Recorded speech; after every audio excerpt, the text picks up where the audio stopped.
बिस्मिल्लाहिर्रहमानिर्रहीम अल्हम्दुलिल्लाहि रब्बिल आलमीन वस्सलातु वस्सलामु अला सय्यदिल अंबिया वल मुरसलीन।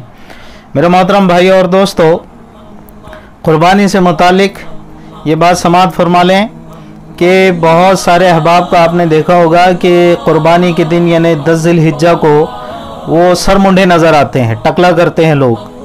तो जब पूछा गया तो पता किया गया तो पता चला कि साहब ये समझते हैं कि जैसे हमने जानवर की क़ुरबानी दी तो बालों की भी क़ुरबानी दे दी।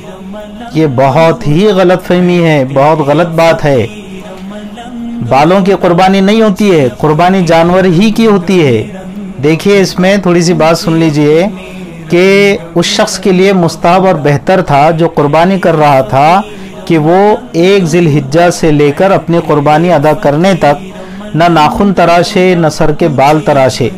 इस बात की फजीलत है कि अगर आदमी ज़िलहिज्जा का चाँद देखते ही अगर वो बाल तराशना, नाखून ये तराशना छोड़ दे क़ुरबानी तक, तो उसके लिए बहुत सवाब की बात है।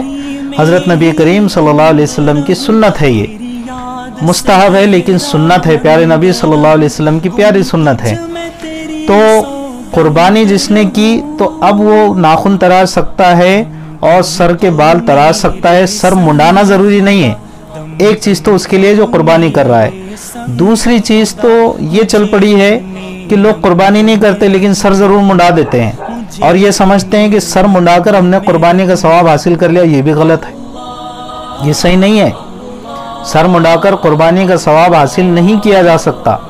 और तीसरी चीज़ कि कुछ लोग ये समझते हैं कि सर मुंडाने के बाद जिस तरह से हुज्जाज इकराम को हलक का सवाब मिलता है वहाँ, यानी जब वो मिना में सर मुंडाते 10 तारीख़ को, तो कुछ लोग ये समझते हैं कि हम भी यहाँ उनकी मुशाबहत इख्तियार करेंगे सर मुंडाकर तो हमको भी सवाब मिलेगा।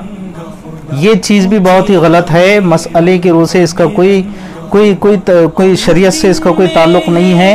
लिहाजा क़ुरबानी के बाद सर मुंडाना, और सर मुंडाने को तो इस्लाम ने वैसे ही पसंद नहीं किया है। देखिए, बाल तराशे जा सकते हैं, छोटे किए जा सकते हैं, लेकिन अक्सर या ज़्यादातर सर को मुंडाना पसंद नहीं किया गया है, यानी टकला करना जिसको कहते हैं। लिहाजा क़ुरबानी के दिन यानी 10 ज़िलहिज्जा को सर मुंडाकर ये ना समझे कि क़ुरबानी का सवाब बढ़ गया या सवाब मिल गया या हाजियों जैसा सवाब हासिल हुआ।